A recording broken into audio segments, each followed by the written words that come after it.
Rules for the inheritance of traits, Mendel's contributions. लक्षणों के वंशानुक्रम के नियम, मेंडल का योगदान। मेंडल कौन थे?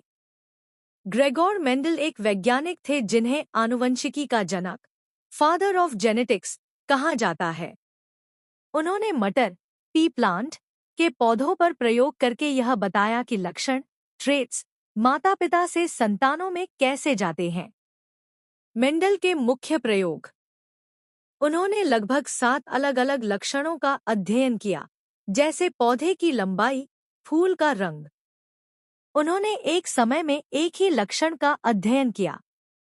उनके प्रयोगों से 3 मुख्य नियम सामने आए। मेंडल के वंशानुक्रम के नियम। एक, प्रभुत्व का नियम, लॉ ऑफ डोमिनेंस।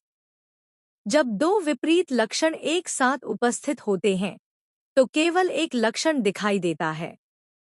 जो दिखाई देता है उसे प्रभावी, डोमिनेंट कहते हैं, और जो छिप जाता है उसे अप्रभावी, रिसेसिव कहते हैं। उदाहरण: लंबा टी, बौना टी। पहली पीढ़ी F में सभी पौधे लंबे होंगे। 2, पृथक्करण का नियम, लॉ ऑफ सेग्रीगेशन। प्रत्येक लक्षण के लिए 2 कारक, जीन्स, होते हैं। गैमेट, गैमीट बनते समय ये कारक अलग अलग हो जाते हैं। उदाहरण: टीटी। दूसरी पीढ़ी F में अनुपात 3:1 मिलेगा।